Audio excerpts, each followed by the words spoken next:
Welcome, brave souls, to a place where shadows whisper secrets and the line between reality and nightmare blurs. I am your guide through the dark, your storyteller of the unknown, weaving tales that will linger in your mind long after the lights go out. Tonight we delve into a world where fear reigns and mysteries unfold. So, settle in, keep the lights low, but not too low, and let the story begin. This is the story of a picture-perfect family full of hope and dreams, who found themselves drawn to an ancient, secluded mansion tucked far from the prying eyes of the world. They thought they had discovered a sanctuary, a fresh start. But as the days bled into nights, the house began to breathe. Its walls whispered secrets in the dark. Its hidden corners bore cryptic marks etched by unseen hands, and its oppressive stillness began to toy with their minds. What they once called home slowly unraveled into a labyrinth of dread. And as the shadows deepened, they realized a chilling truth. They were never alone in this house, and leaving may not be a choice they'll be allowed to make. James, Emily, and their 12-year-old daughter Lily arrived at the gates of an enormous Victorian mansion, its silhouette looming ominously against the fading light of dusk. The air was thick with the scent of damp earth and decay, as if the woods surrounding the estate held their breath. The mansion wasn't something they had sought. It had come to them, an inheritance from a distant relative whose name they'd never heard before. A gift, they thought. A blessing, perhaps. But as they stood there, staring up at its towering spires and shadowed windows, it felt more like the house had been waiting for them. As they explore the house, Lily notices strange symbols carved into the wooden door frames. When asked, James brushes it off as just old designs. The family begins settling into the mansion. James works late in his study. Emily spends her time tidying up the dusty rooms, and Lily roams the halls, discovering its quirks. Lily hears faint whispers at night, which she initially dismisses as her imagination.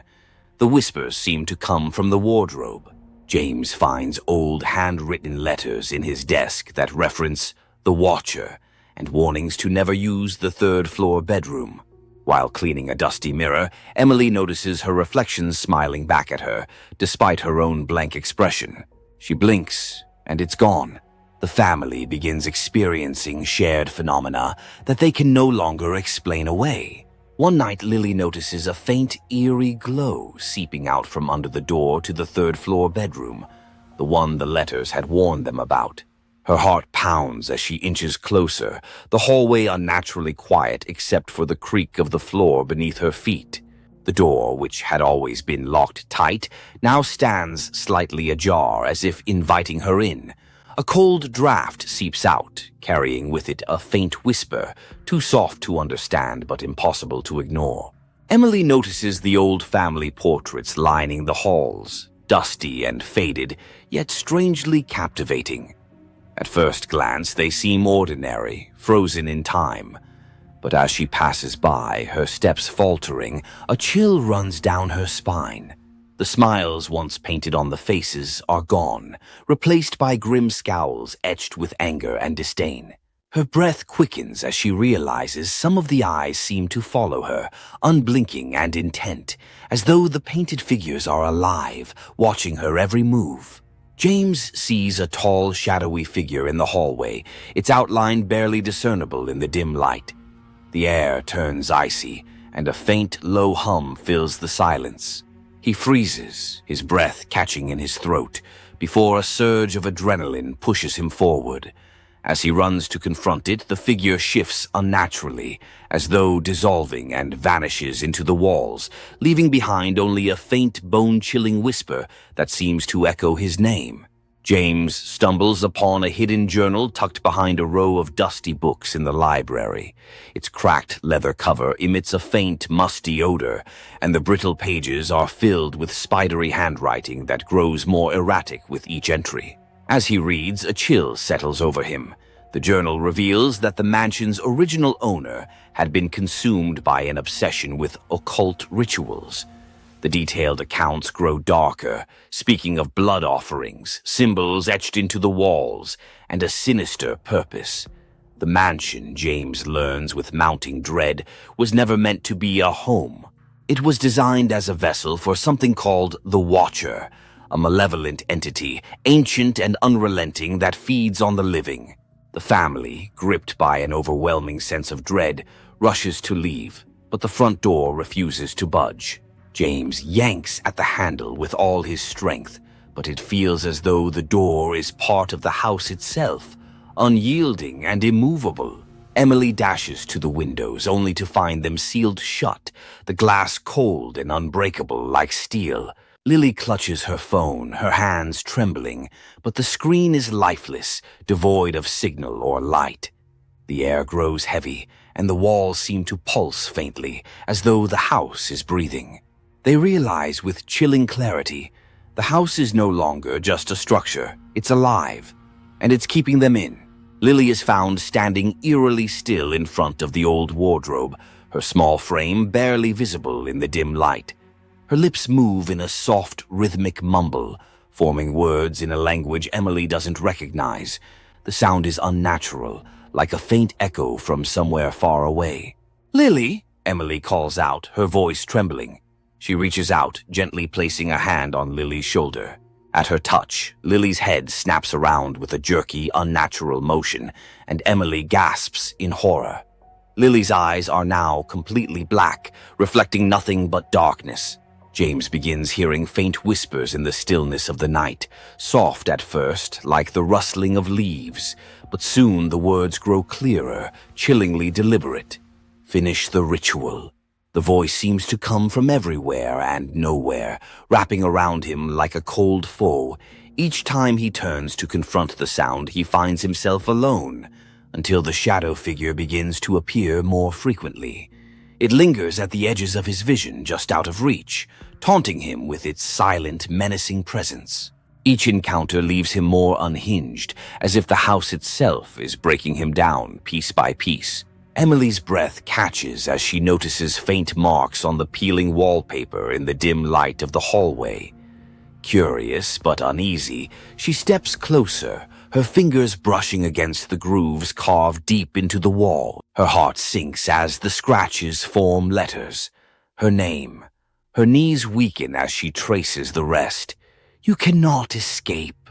The jagged writing seems to pulsate, as though mocking her with its permanence. A cold shiver runs through her, and for the first time she feels the weight of the house's gaze, pressing in on her from all sides. The family huddles in the dimly lit living room, their voices trembling as they debate how to fight back. The whispers, once faint, now grow deafening, swirling around them like a sinister chant. The walls creak as if breathing, and the room grows unbearably cold. Without warning, books fly off shelves, chairs are hurled across the room, and the air is filled with a low, guttural growl. The shadow figure materializes in the doorway, impossibly tall and grotesque. Its hollow eyes glow faintly, drilling into their very souls, its twisted skeletal frame shuddering as though it struggles to contain its own malevolence. Emily clutches Lily tightly, her breath ragged, while James steps forward, trembling but defiant. Suddenly, Lily wrenches free, her face pale, her eyes filled with terror and clarity. "It wants me!" she screams, her voice raw. Before Emily can grab her, Lily bolts toward the staircase, her feet pounding against the wooden steps. "Lily, stop!" James yells, but as he and Emily chase her, an unseen force slams into them, throwing them back and holding them down as if the house itself is alive. On the third floor, the bedroom door groans open, spilling an unnatural red light into the hallway. The symbols on the walls glow with a pulsating rhythm, bathing the room in an eerie crimson hue. Inside, Lily floats above the floor, her arms outstretched, her head thrown back as the entity takes control. The deep, guttural voice that follows chills James and Emily to their cores. "Give her willingly, and you will be free." James, trembling with rage and desperation, remembers the journal. the figurine described as the Watcher's anchor. He sprints to the library, the whispers chasing him, screaming in his ears. Grabbing the figurine, a grotesque, gnarled representation of the shadow figure, he races back upstairs. "No!" the entity roars through Lily, her voice layered with an otherworldly resonance. The house begins to tremble, cracks splintering across the walls as James raises the artifact high. Emily screams, "Do it, James!" With a primal yell, James smashes the figurine against the floor. The house shakes violently, the lights flickering erratically. The shadow figure lets out an unearthly scream, its form distorting and unraveling as if being torn apart. The red glow fades, the whispers cease, and Lily collapses to the floor, unconscious but breathing. The house falls silent. The oppressive presence lifts, leaving behind only an eerie stillness. But as the family gathers Lily in their arms, they can't help but feel that the mansion's malevolence may not be entirely gone. As the family speeds away, the towering silhouette of the mansion fades into the darkness behind them. The car is eerily quiet, the tension so thick it feels like a weight pressing on their chests. James grips the steering wheel, his knuckles white, while Emily clutches Lily protectively in the back seat. The faint glow of a gas station sign ahead offers a sliver of relief. James pulls into the station, stepping out to refuel. Emily sighs, leaning her head against the window, her eyes heavy with exhaustion. Lily sits quietly in the back, staring into the rearview mirror. Her face, pale and distant, reflects the events they've barely survived. The moment stretches too long. Emily glances back at Lily, her heart skipping a beat. "Are you okay, sweetheart?" she asks softly. Lily doesn't respond. Her gaze remains locked on the rearview mirror, her breath slow and deliberate. Then it happens. Lily's lips curl into a smile, not warm, not hers, but something far too knowing, far too sinister. Emily's pulse quickens as she watches in horror. In the reflection, Lily's eyes change, dark as voids, endless and cold. The car feels colder, the shadows inside stretching unnaturally. From the mirror, Lily's reflection leans closer, her smile widening. Her mouth moves slowly, deliberately, as a voice, a deep, guttural whisper, fills the car. "You thought it was over." The lights at the gas station flicker violently, plunging the car into darkness. Emily screams as the engine roars to life on its own. James turns, panicked, only to see Lily staring straight ahead, her expression blank again, as if nothing had happened. The faint whisper lingers in the air, chilling them to their cores. It's just begun. And then, silence. If you enjoyed this story, don't forget to hit the like button and subscribe to the channel so I can bring you more thrilling tales like this.